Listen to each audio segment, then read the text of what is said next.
grew up in North Pennsylvania in a small town called Wellsboro. It's surrounded by state game land. I don't live there anymore, but hunting season was a big deal there. Schools would even close on the first day of rifle season because half the town would be out in the woods. My dad got me into hunting when I was about 12, and by the time I was 23, I was going out alone regularly. This happened during the late archery season in November of 2021.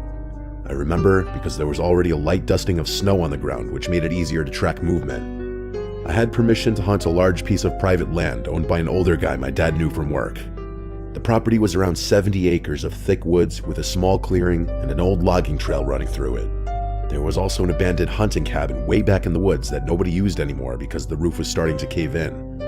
I had been there maybe 4 or 5 times before and never saw anyone else. That morning, I got there around 5:15 a.m. while it was still completely dark. I parked my truck where I always did near a rusted gate and walked in with my headlamp on. The woods were dead quiet. I remember having this weird feeling like I was being watched before I even got to the stand, but I just blamed it on being alone in the dark like always. I climbed into my tree stand about 20 feet up and waited for daylight. About an hour after sunrise, I noticed something that immediately bothered me. About 60 yards out, I saw another tree stand that had not been there before. I knew the property pretty well, and I was certain it had not been there the previous weekend. It was one of those cheap ladder stands, and it looked old and weathered, like it had been sitting somewhere for years, but I would have noticed it before. What bothered me more was that there were no footprints leading to it in the snow, except for one single trail of prints that went from deep in the woods straight to the base of the stand. I watched it for a while, thinking maybe someone else had permission to hunt there and just never mentioned it. Around 8 a.m., I saw movement near that stand. At first, thinking it was a deer, I was dead wrong when I saw it was a person standing behind a tree. He wasn't in camo. He was wearing a dirty gray hoodie and dark pants. He was still, and he was looking in my direction. I didn't know if he saw me at first, but then he slowly raised his arm and waved. I wouldn't say it was a friendly, smiley wave, more so a wave like he was just letting me know he saw me. I gave a small wave back, thinking maybe he was just another hunter who didn't have proper gear. After maybe a minute, he stepped behind the tree, and I expected him to walk away, but he didn't come out the other side. I waited and waited, but he never reappeared. I assumed he must have walked deeper into the woods, but I never heard footsteps. Around 10, I climbed down to stretch my legs and maybe still hunt a little. I walked toward where I saw him. When I got to the tree he had been standing behind, I saw that the snow around the tree was completely undisturbed, except for my own tracks walking in. There were no tracks leading away, just the same single line of footprints I saw earlier leading toward the ladder stand. I followed those prints, and they stopped right at the base of the stand. I looked up, expecting maybe he climbed it, but it was empty. The seat had a thin layer of snow on it that didn't look disturbed. That made no sense. I remember feeling my chest get tight, like something was very wrong. I decided to head back toward my own stand. On the way back, I noticed something tied to a branch at about eye level. It was a strip of orange hunting vest material tied in a knot. I was thinking maybe someone marked a trail, but then I saw another one about 15 feet away, and then another. They were tied at different heights, like someone had been marking something pretty specifically. That was the first time I considered just leaving. Around noon, I went back to my truck to eat and warm up. Nothing happened during that time, but I couldn't shake the feeling that I was being watched from the tree line. I almost left, but I convinced myself I was just overthinking things. I went back in around 2 p.m. to sit until dark. This is where things got bad. About an hour before sunset, I heard what sounded like slow footsteps behind me in the leaves. Too heavy and spaced out to be an animal. I turned to face them, expecting to see another hunter. About 30 yards behind my stand, I saw the same guy from earlier. This time he was closer, and I could see his face better. His beard looked patchy and dirty, and his skin looked pale like he hadn't been outside in daylight in weeks. What really bothered me was that he was smiling, but not in a normal way. He was just barely showing his teeth. He was holding something in his right hand, which at first I thought was a stick, until seeing the little yellow and black handle. It was a screwdriver. He didn't say anything. He chose to just stare me down with that half smile. I asked if he had permission to be on the property, but he didn't answer. After maybe 10 seconds of this heart-pounding stare-off, he slowly turned and walked away into the trees. That should have been the moment I left.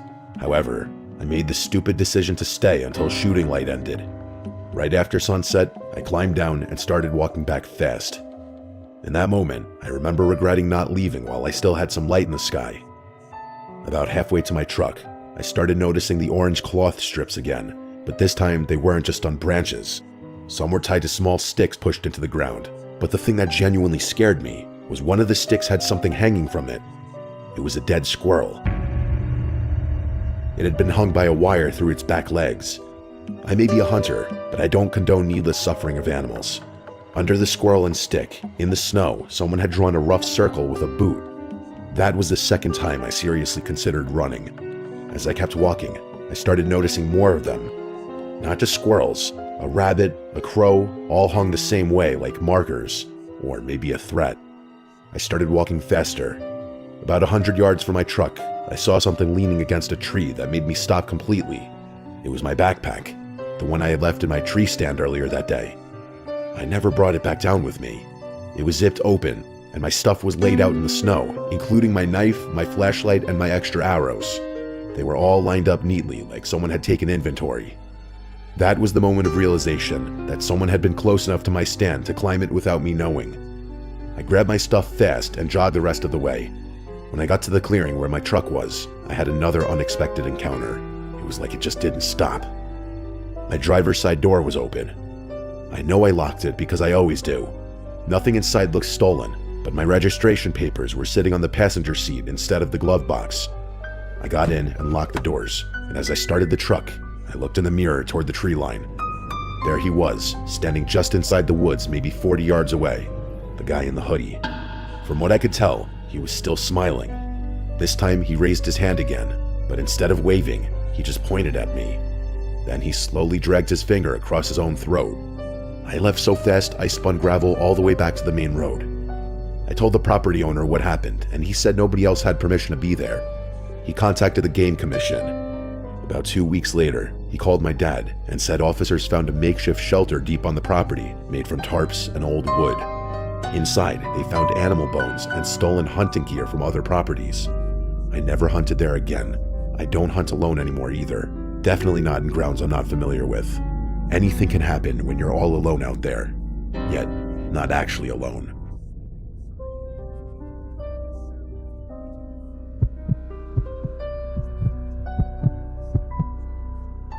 This story takes place in November of last year when I was on a hunting trip with my grandpa to Crockett, Texas. I don't really get to see my grandpa that often because he owns his own company, so when he told me he wanted to go hunting, I was more than happy to go. I will say, I personally don't like hunting, but I love to camp, and I had never been to this particular lease he was taking us to, so I figured why not? I love exploring new places. So I took a few days off from work and went down to Crockett with him. As we pulled up to the gate, I noticed there wasn't a real entryway like most places I've been to. It was just a dirt track with an iron gate on the side of a freeway. My grandpa got out of the truck to lift the gate, and then we headed down a long dirt road through the woods until we reached a clearing with an old house in the middle.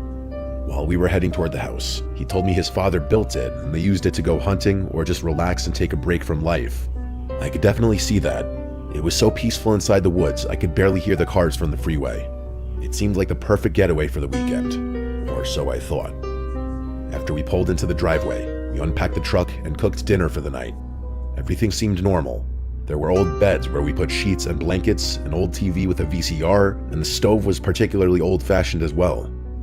After we finished eating, we went to sleep around 8:30 so we could wake up just before dawn to go to one of the blinds. As I started to fall asleep, I heard a scratching noise coming from one of the windows with the screen on it. I didn't think anything of it and fell asleep fairly soon after that. The next morning, my grandpa woke me up to get dressed so we could go to the blind. After we got there, we settled in and surveyed the clearing. We didn't see anything for a couple hours, so we decided to take a nap. I woke up after only being asleep a few minutes and took my binoculars to look at the tree line. The tree line was about 1.5 miles from the blind. I swear to God, I spotted someone peeking around the trees right at the edge of the woods, like they knew we were there. It was almost as if they had been watching us the whole time. I was thoroughly convinced someone was watching us, so I woke up my grandpa. He looked through his binoculars, and right then, a herd of deer came out into the clearing. He just chuckled and told me there was nothing to worry about and that it was just wildlife. I was irritated to say the least. I know what I saw, and it looked like someone, or at least something. After about 30 minutes, he shot one of the deer, and we took it back to the house to clean it and start skinning it. After we gutted the deer, it was about 3 o'clock, and we decided what we wanted for dinner, but we needed to head into town to get some supplies. So we hung the deer up and left for the store. When we got back, we saw claw and bite marks all over the animal's body. My grandpa and I just looked at each other in shock. He looked at me and said we were going on a night hunt. I asked him what for, and he told me he thought it was coyotes, but I didn't think that was the case. This didn't seem normal. After we ate, we grabbed some flashlights and our ARs and went out scouting. We were talking for a solid 45 minutes before we heard anything.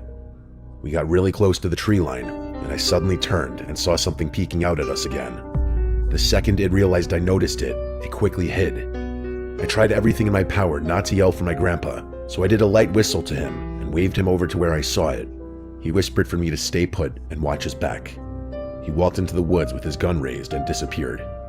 I stood there for what felt like forever, waiting to hear something. After about 10 minutes, I heard a gunshot. I ran into the woods and saw a coyote with a mutilated deer next to it. I breathed a sigh of relief seeing my grandpa okay, but he told me the coyote noticed him and looked like it was about to attack, so he had no choice. We sat there for a moment before we heard rustling in the distance, followed by the most horrifying scream I've ever heard. It wasn't human, and it was definitely not any animal I recognized, but I didn't care to find out. We booked it back to the house as fast as we could while hearing intense heavy footsteps and heavy breathing coming from behind us.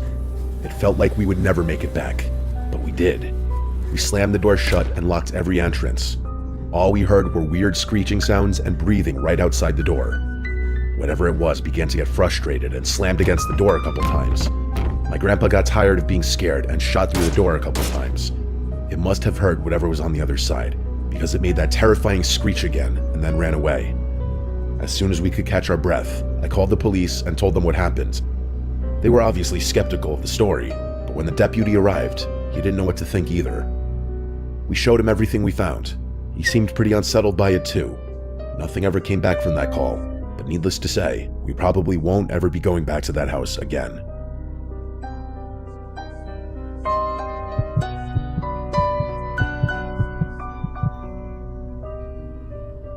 Kyle had been asking Connor and I for 2 years to go hunting with him, and we always brushed it off because neither of us really knew what we were doing, and hunting was never something I was interested in. Kyle was the kind of guy who actually knew how to do things though. He knew how to gut a deer, split wood, start a fire without lighter fluid, and somehow look comfortable sleeping on the ground. Connor and I were not those kinds of guys. We liked the idea of a hunting trip more than the reality of it. Sitting around drinking in the mountains for a weekend sounded good. Hiking miles into the woods, waking up before sunrise, and killing an animal did not.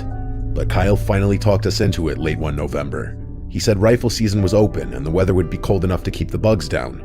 He knew a spot in the mountains where he had hunted before and almost never saw anyone else. I'm being honest, he mainly convinced us with a food and beer part in the middle of the mountains. The plan was this: we would drive up Friday morning, hike in, set up camp, and spend the weekend hunting. I'm not a hunter, so I'll do my best to use hunting terms on whatever. Connor agreed to the trip because he would agree to almost anything if it sounded like a good story later. I agreed because I didn't want to be the only one still saying no, and FOMO is strong with me sometimes. We loaded Kyle's truck before sunrise and drove a few hours into the mountains. Kyle kept talking us through everything like we were in some beginner class. He showed us how to keep the rifles pointed safe, how to walk without making as much noise, what deer sign looked like, and how to spot little trails through thick woods that I never would have noticed on my own.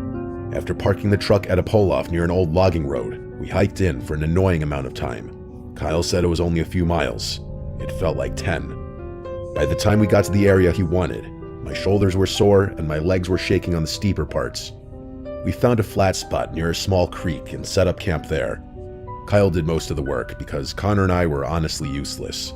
By the time it got dark, we had the tents up, a fire going, and a little ring of logs pulled around it to sit on.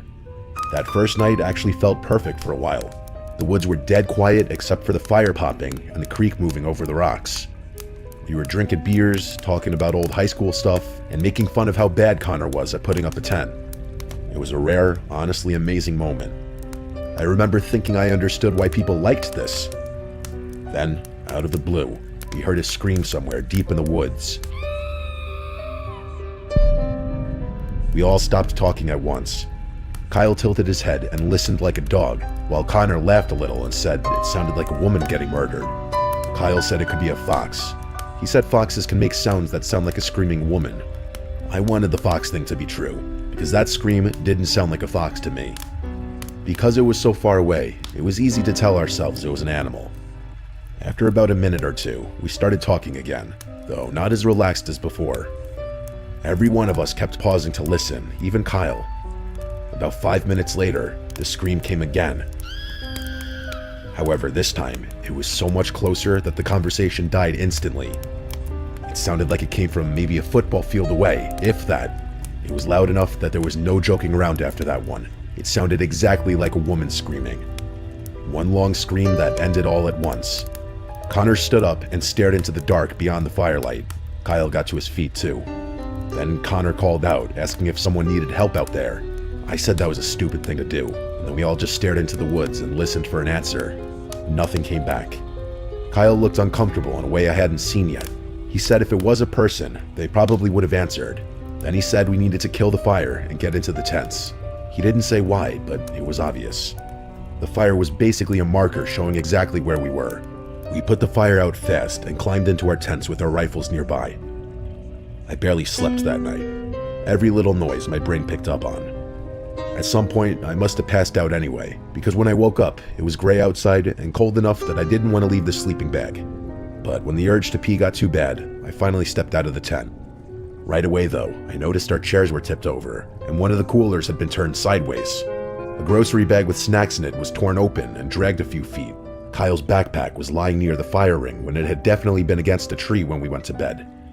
I called for Kyle and Connor, and they both came out half awake. Kyle looked around and immediately said a bear had probably come through. That made sense. It was the easiest explanation. We hadn't hung everything properly, and there had been food smells all over camp. The weird thing was that not much was actually gone. Stuff was moved around more than it was eaten or stolen. Still, Kyle sounded confident, and I wanted a normal explanation badly enough to accept it.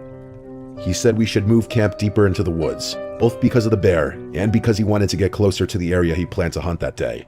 So we packed up and moved. The second site was farther from the creek and on a thicker patch of woods along a slope. It somehow felt a lot more isolated, even though it probably wasn't that much farther in. We hunted most of that day.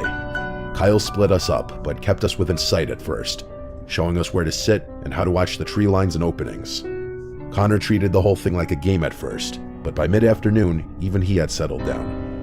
There's something about sitting in the woods for hours with a rifle that changes your mood, whether you wanted to or not. Late in the day, Kyle shot a deer. It happened fast. I only heard the crack of the rifle and then Kyle yelling for us. When Connor and I got to him, the deer was down in a patch of brush about 40 yards away. It was a decent-sized buck. Seeing a dead deer up close was different than seeing one in a photo. Kyle had us drag it back to camp, which was miserable work. Once we got there, he started field dressing it and then showed us how to skin and break it down. Connor acted interested, but I could tell he was forcing it. I just felt sick. The smell was awful, and the whole thing felt brutal. Side note, I grew up an animal lover because of my parents, so the idea of me going on a hunting trip was already kinda crazy. Kyle was in his element though. He explained every part of it like he was teaching a class, and by the end, there were chunks of meat bagged in the cooler and a bloody mess off to the side that I tried not to look at. That night, we drank again, partly to celebrate, and partly because I think Connor and I needed it after helping with the deer. Kyle cut off some backstrap and cooked it over the fire. That wasn't our originally planned dinner. It was just a celebratory meal, if you'd call it that. I have to admit, it tasted good. As a surprisingly good day was coming to a fun close, the scream came back. It was distant at first, maybe even farther than that first scream the night before, but the second I heard it, I felt an uncomfortable feeling inside me. Like, this again? We all knew that sound now. Nobody said fox this time. Nobody laughed. Kyle stared off into the dark. Connor muttered that there was no way this was happening again. We waited and hoped that would be the end of it. It wasn't. A few minutes later, the scream came again, much closer, and this time it sounded like it was moving toward us the way it had the first night. It was fully dark by then, and the firelight made everything beyond it look even blacker. I remember the feeling that whoever was making that sound could probably see us perfectly, even though we couldn't see anything at all past the trees, and that made me uncomfortable. Kyle stood up and grabbed his rifle. He was trying to act calm, but I could hear it in his voice that he cursed under his breath. Then, in this weird burst of drunk confidence, he raised the rifle and fired a few rounds into the air. Right after that, he started yelling into the woods like a maniac, trying to sound bigger and crazier than whoever was out there. Connor and I laughed, mostly because it was sudden and ridiculous, and I think because all three of us had been drinking enough that our nerves were mixed with stupid energy. But the laughter didn't last, because a moment later, the scream came again, even closer. Close enough that it sounded like it was just a few yards outside of the edge of camp, somewhere beyond the trees where the firelights stopped. Kyle stopped yelling right away. None of us said it, but I think we all realized that if it was a person, the warning shots had not scared them off. We put the fire out again, faster than the night before. Within seconds, the site was pitch black. The only light left was a weak little glow from the coals and some moonlight through the trees. We got into our tents with our rifles. I lay there wide awake, of course. I could hear little sounds from the woods, branches shifting and leaves crunching, but I couldn't tell what was real and what my mind was inventing. Then I heard footsteps, not walking, but running, fast and hard around the tents and through the campsite. Something brushed the side of my tent, like a dragging scratch, like someone running an object along the fabric as they moved past. I didn't call out for Connor or Kyle because I was terrified that it wasn't them. All I'd be doing was getting the attention of whoever was out there. Then it went completely still for the last time. That silence was the worst part. Maybe a full minute passed before that scream exploded right in the middle of the campsite. It was so loud that it didn't sound human anymore in a normal sense. I heard Connor scream from his tent. I yelled too without meaning to. Then Kyle fired a shot through the roof of his tent into the air. The blast was deafening. Right after it, I heard fast footsteps tearing off through the woods. All these sounds were so amplified, it felt like so much was going on. The footsteps got farther and farther away until I couldn't hear a thing. For a few seconds, nobody moved. Then Kyle shouted, asking if we were okay. Connor answered immediately in the shaky voice I had never heard from him before. I answered too. Kyle said we were all getting into one tent and that there was no way we were staying in separate tents after that. We crawled into his tent because it was the biggest. The three of us sat there with rifles and flashlights, barely talking. At one point, Connor asked what the hell that was, and Kyle just said he didn't know, flat out. Hours passed like that. Every so often, one of us would think we heard movement and everyone would go silent again. Eventually, the adrenaline wore off enough that we all drifted off at some point. When morning came, nothing looked as bad as I expected. A couple things were knocked over outside. One of the beer cans had been stepped on. A plastic tub had been moved a few feet, but nothing was stolen. We packed up at dawn without even discussing hunting again. Nobody wanted to stay another night. We hiked back the way we came, talking more as we got closer to the truck, probably because being in motion made us feel less trapped. By the time we were on the road again, some of the fear had turned into that weird laughter people have after something bad. Connor kept doing an impression of Kyle screaming into the woods and firing into the air, like one of the Tatooine warriors from Star Wars. Even Kyle laughed. We talked about whether we should call the sheriff and report it. In the end, we didn't. Kyle said if it was really someone needing help, they would have answered us either night when we yelled back. Connor said it was probably some lunatic messing with hunters. I said it was maybe a woman on drugs or someone trying to lure people into the dark. Both of our explanations were scary, and they felt like the easy assumptions. Truth be told, who the actual knows what the explanation could have been. I got home that night exhausted and thought I would sleep good, but I woke up in the middle of the night drenched in sweat from a dream. In the dream, I was back in the woods alone, and I could see a woman standing between the trees. She was covered in blood, and she was screaming for help. And the way she looked right at me gave me chills, even now. But I couldn't move toward her. I just stood there while she screamed and screamed until I woke up. I sat on the edge of my bed breathing hard, thinking about those 2 nights in the mountains, and wondering what that dream was about. If it was my brain telling me that I subconsciously felt guilty. What sticks with me most now is the possibility that somewhere in all of that, there really had been a person out there and we chose to hide from her. I still tell myself that if someone had truly needed help, they would have answered us. They would have come closer to the fire and said something. All 3 of us wonder if someone really needed help that night, or if something darker was going on.